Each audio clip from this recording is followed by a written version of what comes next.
দারুণ হয়েছে তো। চমৎকার হয়েছে। কি দিয়ে কি রান্না করেছি, কিভাবে রান্না করেছি সব কিছুই একটু পরে আপনাদের সাথে শেয়ার করব।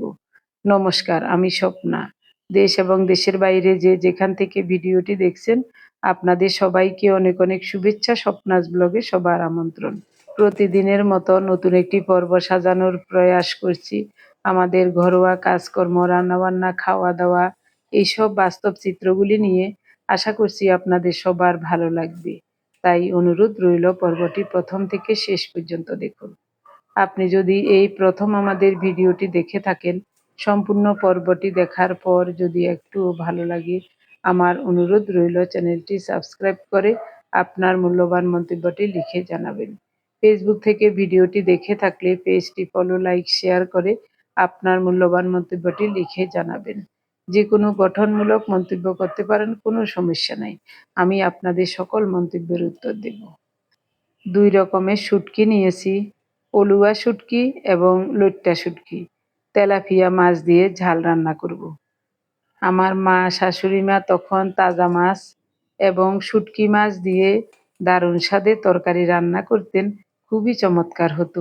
আমিও সেরকমই মাঝে মাঝে এভাবে রান্না করি। আজ রান্না করব তেলাপিয়া মাছ দিয়ে। আরও আগে মাছটা ফ্রিজ থেকে নামিয়ে নরমাল করে নিয়েছি। এখন ছোট ছোট টুকরো করে কেটে লবণ মাখিয়ে ভালো করে ধুয়ে নেব, তারপরে রান্না করব। যে কোনো মাছ ফ্রিজে রাখার সময় যদি লবণ হলুদ মাখিয়ে ভালো করে ধুয়ে রাখা হয় তাহলে 2-4 দিনের মধ্যেই মাছের স্বাদ এবং মাছের ঘ্রাণ, রং সব কিছুই নষ্ট হয়ে যায়। যেমন লবণ হলুদ মাখিয়ে ফ্রিজে মাছ রাখা হলে 4-5 দিন পরেও যদি মাছটা ভিজানো হয় নরমাল হওয়ার জন্য, তখন দেখবেন মাছের রোয়ালি রোয়ালিয়ে কীরকম ফোমের মতো জল ঢুকে গেছে। ওটা চিপ দিলে জলটা পড়ে যায় আর মাছটা কীরকম চুপসে হয়ে যায়, খেতে একটু ভালো লাগে না। দেখুন এই মাছটা 20-25 দিন আগে এনেছিলেন, মাছ একেবারে তাজাই আছে, মনে হচ্ছে যেন আজকে বাজার থেকে আনলেন। ছোট মাছ হোক বা বড় মাছ, সব সময় মাছ লবণ ছাড়া পরিষ্কার করে ধুয়ে রেখে দিলে একেবারে তাজা থাকে। শুটকি রান্নার জন্য 3টা পেঁয়াজ আর একটা রসুন নিয়েছি। রসুনটাও খোসা ছাড়িয়ে ধুয়ে একটু ছেঁচে নেব। পেঁয়াজগুলো কুচিয়ে নেব। বাড়ি থেকে আসার পর শরীর মন কোনোটাই ভালো নাই। শরীরে অন্য কিছুই না, শুধু অলসতা লাগে, কোনো কাজ করতেই মন চায় না, মন চায় শুয়ে বসে থাকি। কী কারণে যে এমন হচ্ছে কিছুই বুঝতে পারলাম না। ঘরে ছুরি শুটকি, পোয়া শুটকি, পলুয়া মাছের শুটকি আর চেপা শুটকিও আছে। তো পার্থ বলেছে লইট্টা শুটকি দিয়ে রান্না করতে, তাই লইট্টা শুটকি দিয়ে রান্না করছি, সাথে 2-3টা অলুয়া মাছের শুটকি দিচ্ছি। শুটকিগুলো কেটে ভিজিয়ে রেখেছি, কিছুক্ষণ ভিজুক, তাহলে লইট্টা শুটকির গায়ে যদি কোনো বালি থাকে ধোয়ার সময় বালিগুলো ঝরে যাবে।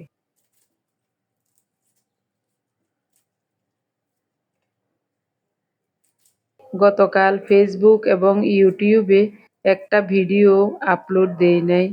আমি জানি আমার প্রিয় ভাই বোন, বন্ধু স্বজন আপনারা সবাই ভাবছেন যে স্বপ্নার কি হলো আবার। ঠাকুরের আশীর্বাদে এমনিতেই ভালো আছি, তবে শরীর মন দুইটাই খারাপ। মনটা সব সময় খারাপ থাকে। কড়াইতে নিয়ে নিলাম বেশি করে কুচানো পেঁয়াজ, কুচানো রসুন, স্বাদ মতো লবণ, 1 চা চামচ হলুদ গুঁড়ো, 1.5 চা চামচ গুঁড়ো মরিচ, সরিষার তেল,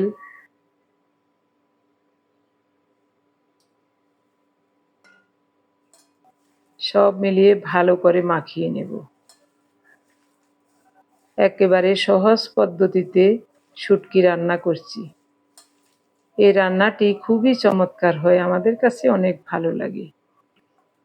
মশলাটা ভালো করে মাখিয়ে ধুয়ে রাখা শুটকি দিয়ে দিলাম। এরপরে তেলাপিয়া মাছটাও দিয়ে দেব। তেলাপিয়া মাছের লেজের অংশটা রেখে দিয়েছি, ওটা দিয়ে বরবটি ভর্তা করব। সব কিছু খুব সুন্দর মতো মাখিয়ে নিলাম। পরিমাণ মতো সরিষার তেলও দিয়ে দিলাম। মশলা মাখানো হাতটা ধুয়ে একটু জল দেব। এরপরে পরিমাণ মতো জল দিয়ে চুলায় বসিয়ে দেব। একেবারে সহজ রান্না। পরিমাণ মতো জল দিয়েছি, ঢাকা দিয়ে চুলায় বসিয়ে দেব।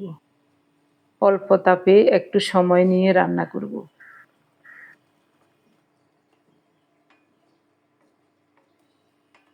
ঢাকা উঠিয়ে নেড়ে চেড়ে দিচ্ছি।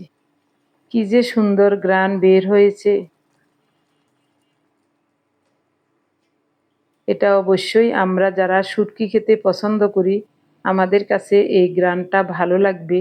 আর আপনারা যারা শুটকি খেতে পছন্দ করেন না, কোনোদিন খান নাই, আপনাদের কাছে এই ঘ্রাণটা ভালো লাগবে না। তাই বলে অনেকে বাজে মন্তব্য করেন, ওইসব মন্তব্য থেকে বিরত থাকবেন। কারণ আপনি যদি না খান কোনো সমস্যা নাই, কিন্তু আমাদের মতো লক্ষ কোটি মানুষ শুটকি খেতে খুবই পছন্দ করে। কেউ বলে কাঁচা মাছ কীভাবে খায়, কেউ বলে শুকনো মাছ কীভাবে খায়। তো ২ টা মাছই আজ একসাথে রান্না করেছি। এই দেখুন, এটা এখন আর কাঁচা রইল না। শুকনো মাছ এবং কাঁচা মাছ একসাথে মশলাপাতি সব দিয়ে সরিষার তেল দিয়ে মাখিয়ে একটু সময় নিয়ে রান্না করে নিচ্ছি। নামানোর আগে ৩-৪ টা কাঁচামরিচ ফালি করে দিয়ে দিলাম। মরিচগুলো একটু কাঁচা কাঁচা থাকবে, খুব ভালো লাগবে। তো এখানে ধনেপাতা দিলে আরও ভালো লাগতো, কিন্তু ধনেপাতা তো নাই। দারুণভাবে রান্নাটা হয়ে গেছে, নামিয়ে নেব। আরেকটা কড়াই বসিয়ে দিলাম। সামান্য লবণ দিয়ে কাঁচামরিচগুলো দিয়ে দিলাম। সেদিন ১ কেজি কাঁচামরিচ এনেছিলেন, সেদিন নয়, মনে হয় মাসখানেক হয়ে গেছে, ফ্রিজেই ছিল।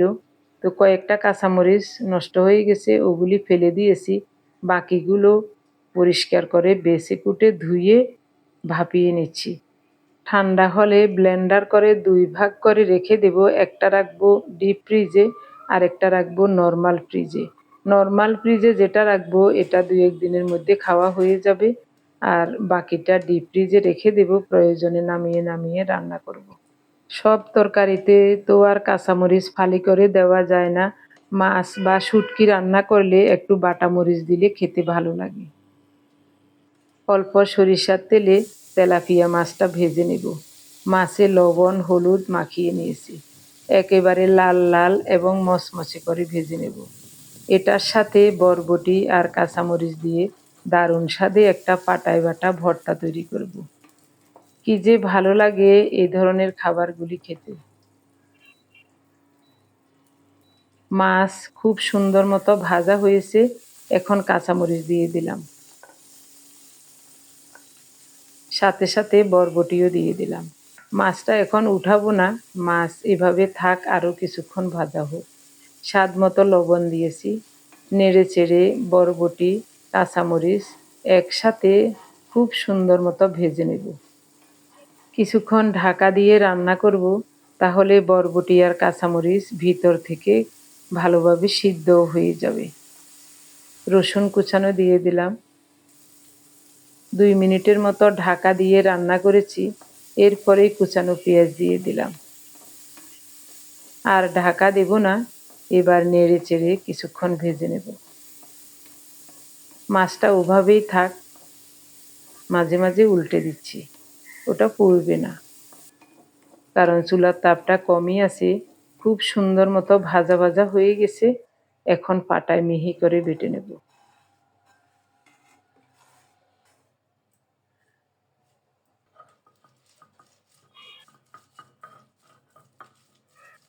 গরম গরম ভর্তা পিষতেই ভালো লাগে, নরম থাকে। ঠান্ডা হলে অনেক সময় বেশি ভাজা হলে শক্ত হয়ে যায়। তেলাপিয়া মাছের পিসটা একেবারে মচমচে করে ভেজে নিয়েছি। ডলা দেওয়ার সাথে সাথে একেবারে ফিসে গেছে, কাঁটাও ফিসে গেছে।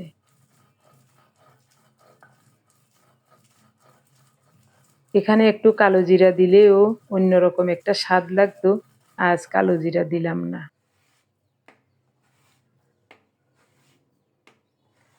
কাঁচামরিচ বরবটি যখন ভেজেছিলাম তখন একটু কালো জিরা দিলেও দারুণ লাগতো খেতে।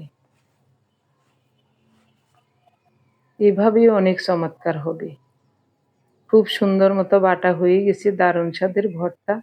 তবে শুটকি এবং ভর্তা দুইটা আইটেমই খুবই চমৎকার হবে আশা করি। দুঃখিত, গতকাল রান্নাবান্না শেষে আর ভিডিও করা হয়নি, তাই ভিডিওটা আপলোডও দেওয়া হয়নি। আজকে রান্নাবান্না শেষে খাওয়া দাওয়া হলে ভিডিওটা আপলোড দেব। রুই মাছের তেল রান্না করব। কেটে নিয়েছি বরবটি, আলু আর পেঁয়াজ। তেল গরম হলে সব একসাথে দিয়ে দিলাম। এখানে আর এক ফোঁটা জলও দেব না, মাছের তেলেই তেল রান্না করব। গতকাল দুপুরে কাঁচামরিচ ভাপিয়ে নিয়েছিলাম লবণ দিয়ে, ঠান্ডা হলে রাতে ব্লেন্ডার করে 2 ভাগ করে রেখেছি। এখন পরিমাণ মতো মাছের তেলে দিয়ে দিলাম। ঝাল একটু কম আছে তাই বেশি করে দিয়েছি। স্বাদ মতো লবণ, 1 চা চামচ হলুদ দিয়েছি। মাছের তেল একটু ঝাল ঝাল হলে ভালো লাগবে। দেখুন কতটা মাছের তেল। এখানে মাছের ফুলকো আর তেল। প্রায় 20-25 দিন আগে বড় একটা রুই মাছ এনেছিলেন 3.5 কেজি ওজনের। ওই রুই মাছের তেলটা বেছে কুটে পরিষ্কার করে বক্সে ঢুকিয়ে ডিপ ফ্রিজে রেখে দিয়েছিলাম। এখনও ভালোভাবে নরমাল হয় নাই। কড়াইতে দিয়ে দিলাম, ঢাকা দিয়ে দিয়েছি, গলেও যাচ্ছে। আরেকবার ঢাকা দিলে অল্প সময়ের মধ্যে তেলটা গলে যাবে। 1 ফোঁটা জলও দিই নাই, তেল গলে একেবারে জলের মতো হয়ে গেছে। আর ঢাকা দেব না, এবার শুধু নেড়ে চেড়ে খুব সুন্দর মতো রান্না করে নেব। এভাবে মাছের তেল রান্না করলে খুবই চমৎকার লাগে গরম ভাতের সাথে খেতে। কাঁচামরিচগুলোতে ঝাল একেবারেই কম, মনে হচ্ছে ঝাল কম হবে, তাই একটু গুঁড়ো মরিচ দেব। কড়াইটাতে রান্না করতে খুব ভালো লাগে। একটু লবণও লাগবে, 1 চা চামচের কম গুঁড়ো মরিচও দিয়েছি।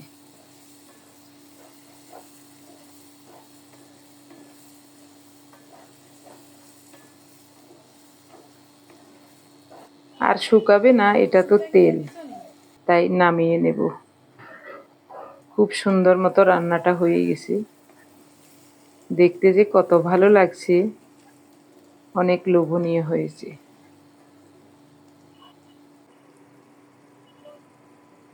চুলাটা অফ করে দেব। আমার প্রিয় ভাই বোন, বন্ধু স্বজন, আপনারা যারা প্রতিনিয়ত ভালোবেসে আমাদের ভিডিওগুলি দেখে যাচ্ছেন এবং ভিডিও দেখে সুন্দর ও গঠনমূলক কমেন্টস করে আমাকে কাজ করার শক্তি এবং সাহস জুগিয়ে যাচ্ছেন, আমি আপনাদের সবাইকে জানাই অজস্র অজস্র ধন্যবাদ, অভিনন্দন এবং কৃতজ্ঞতা। সেই সাথে আজকের পর্বটিও কেমন লাগছে অবশ্যই কমেন্টে জানাতে ভুলবেন না। আপনাদের সুন্দর এবং গঠনমূলক কমেন্টসগুলি পেলে আমি নিজেকে নতুনভাবে আবিষ্কার করার এবং গঠন করার সুযোগ পাই, মনে অনেক আনন্দ এবং সাহস পাই। আজ শুধু রান্না করেছি মাছের তেল, গতকালের শুটকির তরকারিও রয়ে গেছে, তাই আজ আর কিছুই রান্না করলাম না। পার্থর খাওয়া হয়ে গেছে, এটুকু দিয়ে আমাদের খাওয়া হয়ে যাবে। রাতে যদি পার্থ ভাত খায় তাহলে একটু তরকারি রান্না করে দেব, না হয় একটা ডিম ভেজে দেব। আর না খেলে তো কোনো কথাই নাই। বেশিরভাগ সময় পার্থও আমাদের মতো একবেলাই খায়। গতকাল শুটকির তরকারি আর ভর্তাটাও দারুণ হয়েছিল। খাওয়া দাওয়া তো আপনাদের সাথে শেয়ার করতে পারি নাই। এখন খেয়ে বলবো মাছের তেলটা কেমন হয়েছে। চারিদিকে বিল্ডিংয়ের কাজ চলছে, ভীষণ শব্দ। আমাদের পাশেই একটা বিল্ডিংয়ে ছাদ ঢালাইয়ের কাজ চলছে, এজন্যই বিকট শব্দ। তাই আপনাদেরকে ওই শব্দটা বেশিক্ষণ শোনাবো না, আমার নিজের কাছেই খারাপ লাগছে।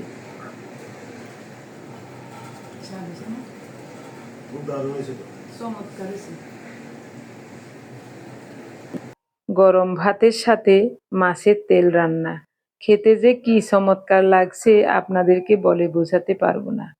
আগে আমার মাকে দেখতাম বাজার থেকে বড় যে কোনো মাছ আনলে মাছের তেল কোনোদিনও ফেলতেন না। বেগুন আলু দিয়ে রান্না করতেন। বেগুন না থাকলে শুধু আলু আর বেশি করে পেঁয়াজ টমেটো দিয়ে রান্না করতেন। কি যে চমৎকার লাগতো খেতে। মাঝে কয়েক বছর আমরা ভয়ে মাছের তেল খেতাম না। যত সুন্দর মাছের তেল হোক ওটা ফেলে দিতাম। কারণ আমরা ভাবতাম এ ধরনের মাছের তেল খেলে শরীরে চর্বি বেড়ে যাবে, আরো অনেক মোটা হয়ে যাব। এখন জানতে এবং বুঝতে পেরেছি মাছের তেল শরীরের জন্য খুবই উপকারী। তবে নদী বা সাগরের মাছ বা প্রাকৃতিকভাবে পুকুরে বা নদীতে যেসব মাছ হয় ওইসব মাছের তেল কিন্তু শরীরের জন্য খুবই উপকারী। এখন আমরা যেটা খাচ্ছি এটা হলো চাষের মাছ। যদিও বিক্রেতারা বলেছে এটা নদীর মাছ, 450 টাকা করে কেজি নিয়েছে, কিন্তু আমার কাছে মনে হচ্ছে এটা চাষের মাছ। তারপরও তেলটা কিন্তু ফেলি নাই, রান্না করেই নিয়েছি, তবে খেতে খুবই চমৎকার লাগছে। ডক্টর জাহাঙ্গীর কবির স্যার বলেন, চর্বি খেলে চর্বি হয় এই কথাটা সত্য নয়। এটার একমাত্র প্রমাণ হলো গরু মহিষ ছাগল এরা তো ঘাস খায়, তাহলে এদের গায়ে এত চর্বি কোথা থেকে এলো? আমরা মানুষ হয়তোবা বাইরে থেকে অতিরিক্ত তেল চর্বি খেয়েছি, তার জন্যই শরীরে এত ফ্যাট জমে গেছে, কিন্তু গরু ছাগলের গায়ে এত ফ্যাট কিভাবে জমে, কোথা থেকে আসে? আমাদের সবার প্রিয় ডক্টর জাহাঙ্গীর কবির স্যার বলেন, শর্করা বা কার্বোহাইড্রেট জাতীয় খাবার খেয়ে আমরা শরীরে শক্তি পাই। জন্মের পর থেকেই আমরা 3 বেলাই শর্করা বা কার্বোহাইড্রেট জাতীয় সুগারি খাবারগুলো খেয়ে আসছি শক্তির জন্য, কিন্তু যে পরিমাণ খাবার খাচ্ছি সে হিসাবে আমরা শক্তি ব্যয় করছি না। ওই শক্তিটা যা আমাদের জীবন ধারণের জন্য প্রয়োজন সেটা তো খরচ হয়, বাকিটা শরীরে জমে যায়। এভাবে জমতে জমতে এক সময় শরীর অনেক মোটা হয়ে যায় এবং ফেটি হয়ে যায়।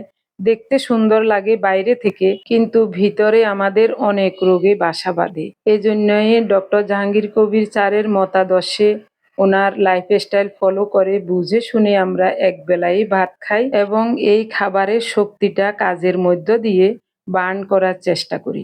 সবাই ভালো থাকুন, দেখা হবে আগামী পর্বে। ধন্যবাদ।